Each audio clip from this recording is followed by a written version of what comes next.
Olá, bom dia, graça e paz, louvado seja Deus. Tudo bem com você? Tudo bem com sua família? Vamos dar continuidade à leitura do texto bíblico. 2 Reis, capítulo 2, verso 9. Elias é levado ao céu. Havendo eles passado, Elias disse a Eliseu: Pede-me o que queres que eu te faça, antes que eu seja tomado de ti. Disse Eliseu: Peço-te que me toque por herança porção dobrada do teu espírito. Tornou-lhe Elias: Dura coisa pedistes. Todavia, se me vires quando for tomado de ti, assim se te fará. Porém, se não me vires, não se fará. Indo eles andando e falando, eis que um carro de fogo, com cavalos de fogo, os separou um do outro.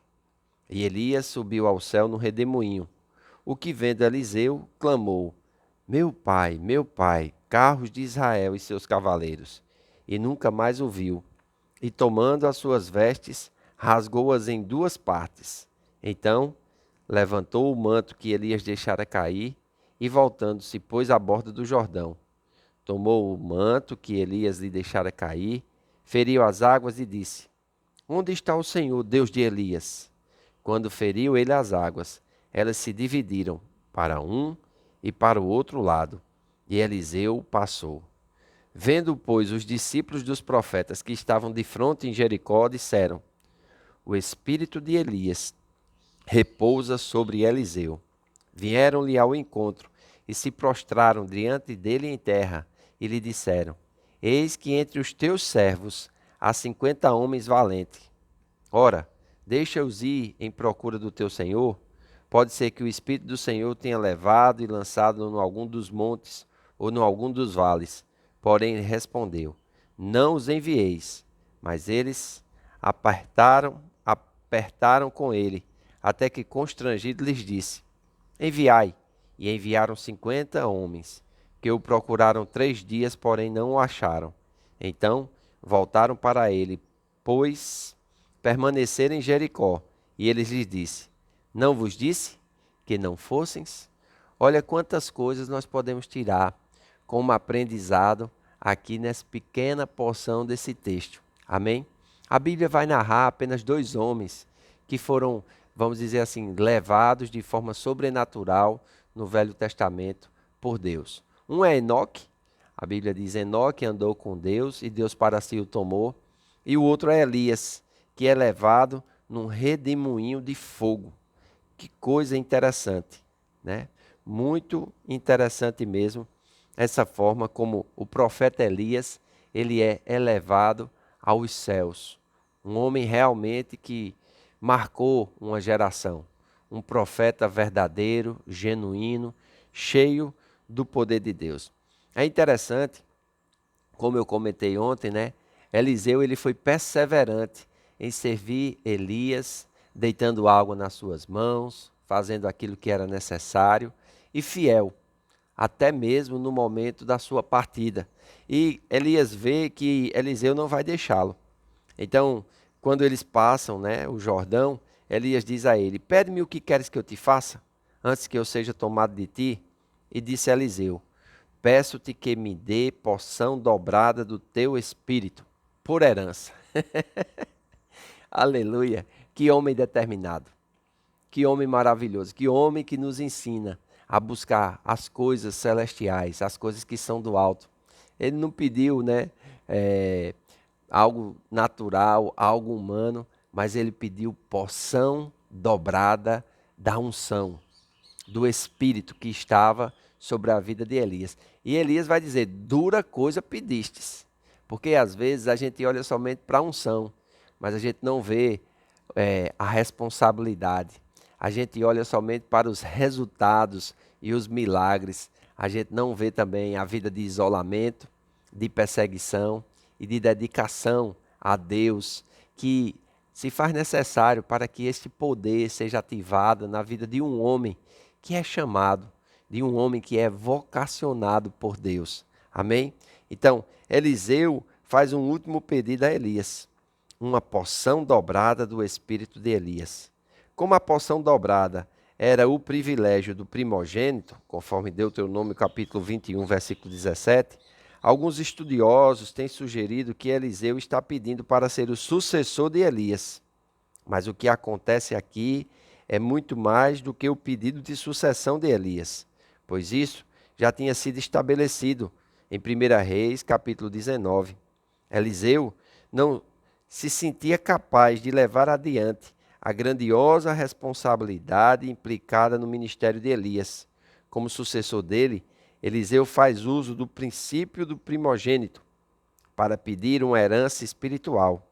Isto é descrito como o espírito de Elias e é tanto uma referência direta quanto indireta ao Espírito Santo, que capacitou, que promoveu o ministério de Elias e derramou tanto poder. Esse profeta que fez a diferença e como nós aprendemos com o ministério profético, olhando para a vida de Elias. Amém? É interessante que no ministério de Jesus, numa aparição sobrenatural, Elias e Moisés, eles vêm conversar com Jesus e trazer instruções numa teofania, uma mensagem divina de como Jesus deveria suportar o sofrimento e da forma como ele haveria de morrer. Amém? Isso contempla em Mateus capítulo 17 e em outros evangelhos, né? Onde Moisés, Elias e Jesus estão lá. E Pedro, ele, quando tem aquela visão, ele diz assim: Senhor, vamos fazer aqui 3 tendas, uma para ti, outra para Elias e outra para Moisés. E ele é repreendido por uma voz do céu que diz: olha, este é o meu filho amado em quem me comprazo. A ele ouvi, a ele segui. Então, a palavra hebraica para espírito tem uma grande gama de significados. Pode referir-se ao espírito humano, ao Espírito Santo, pode também se referir a um espírito mau, a um dom profético, ou até mesmo como o vento. Aqui provavelmente refira-se ao poder energético do espírito profético que caracterizava a vida de Elias. Olha, você ser fiel, e fiel a tal ponto que você vai receber porção dobrada da unção que capacita um homem de Deus. Eu vi pouca gente conseguir isso. Amém? Poucas mesmo, muito poucas. Se conta na mão. Por isso que é importante a fidelidade. Por isso que é importante o serviço. Você se colocar embaixo, com fidelidade. Não somente como um poder de barganha ou de bajulação. Não, mas de fato e de verdade. Seu coração dobrado, quebrantado, submisso a um homem de Deus. E Deus, claro, ele é aquele que vai determinar quanto da unção daquele homem ou daquele ministério você vai carregar. Mas sabia que sua fidelidade também vai promover essa quantidade de unção? E claro, a sua fé. A fé de Eliseu aqui é demonstrada quando ele diz assim: quero porção dobrada do teu espírito. E é interessante, ele vai receber essa porção dobrada. Amém? Ele vai receber uma unção sobrenatural.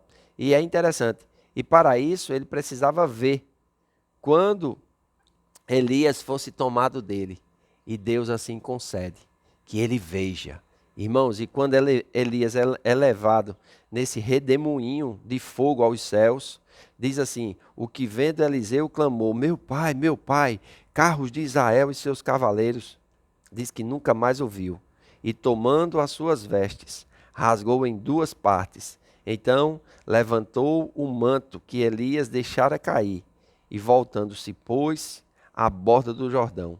Tomou o manto que Elias deixara cair, feriu as águas e disse: onde está o Senhor Deus de Elias? Quando feriu eles a água, elas se dividiram um para o outro lado, e Eliseu passou. Que vendo, pois, os discípulos dos profetas que estavam de fronte em Jericó, disseram: o espírito de Elias repousa sobre Eliseu. Olha, esse reconhecimento não é algo que acontece somente da sua parte para com as pessoas, mas as pessoas também. Elas precisam ver na sua vida e reconhecer a unção de Deus que habita em você. Então, o chamado é divino, a capacitação é divina, o poder é divino. O que é que nós precisamos fazer? Sermos fiéis, sermos perseverantes e seguirmos a Deus de acordo com o propósito que Ele coloca, mediante Sua palavra, mediante o Seu Espírito e a santa vocação que arde no nosso coração. Amém? Espero que você tenha aprendido no vídeo de hoje. Tem muitas coisas que nós vamos aprender ainda nessa leitura de caminhada bíblica. Se você não é inscrito no canal, se inscreva, curta, comente, compartilhe. Fazendo assim, você nos ajuda a levar a palavra de Deus a mais pessoas. Faço votos por tua prosperidade e saúde, assim como tua alma prospera. Que Deus te abençoe e até amanhã.